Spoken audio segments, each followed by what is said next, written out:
Hey, everybody, this is Joe Joseph, and this is the Daily Sheeple.com's news shot. So AJC.com has a piece. I've been highlighting this for a very long time. I'm trying to get people to understand AI from an obsolescence perspective. You know, since the beginning of the 20th century, and Edward Bernays really bringing this whole idea of planned obsolescence into being by sating your desires, vice providing for your needs. Once he took the economy off a needs-based economy to a desires-based economy, it really changed things, right?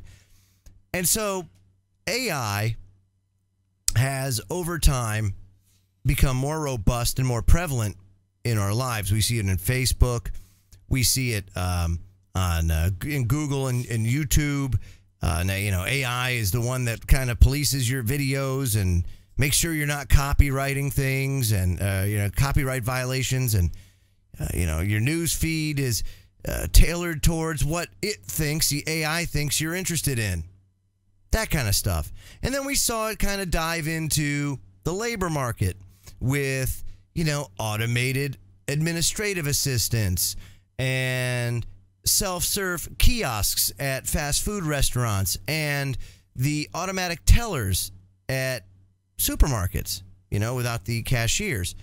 And now, my friends, AI and robots are making their way into the aisles of the grocery store, as now a grocery store chain, according to AJC, is going to have robot stock boys that roam the aisle.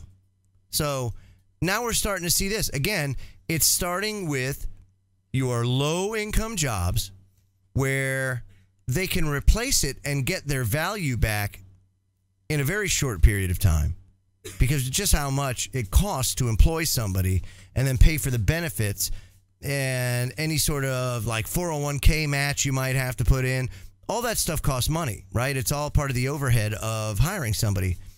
And so they can get a robot and it costs a 2-year salary of somebody working part-time at a grocery store.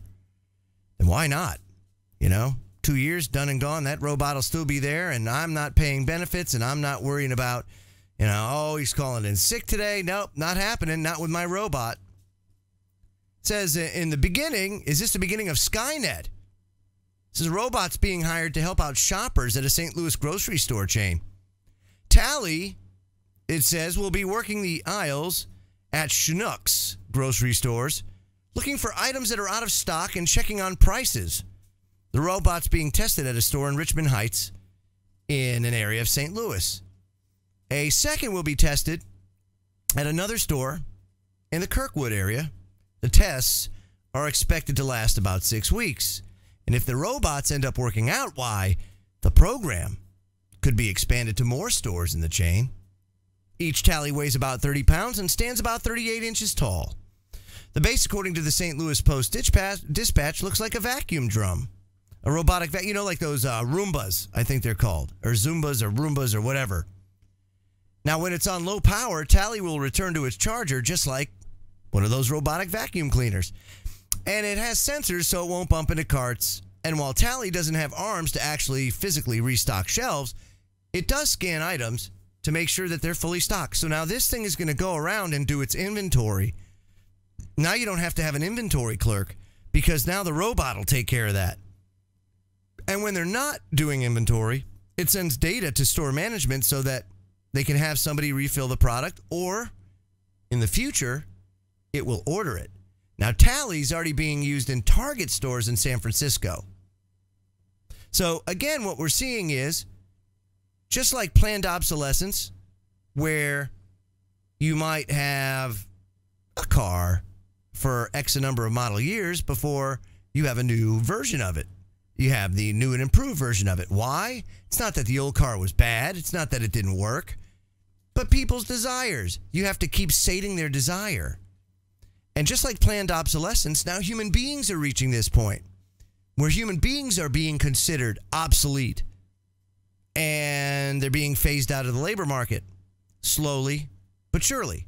with the low-paying jobs. And even at the extreme high end, there's a Wall Street CEO that is designing his own AI modeled after his own brain so that when he retires, he can hand over his company to the AI, which will think like him and behave like him and basically be an artificial version of him. And his company can be run ad nauseum with the AI at the helm. And that's very interesting because robotic CEOs, you could see, also on the trading, Wall Street. Why wouldn't they get AI in now and start replacing your bankers and your retirement specialists, all that kind of stuff? Why wouldn't they do that? I mean, after all, you're going to get much more logical decisions out of AI than you would a human being. And we are starting to see that, AI will model things for Wall Street investors. There's so many purposes of AI, and it's not all bad. It's not all bad.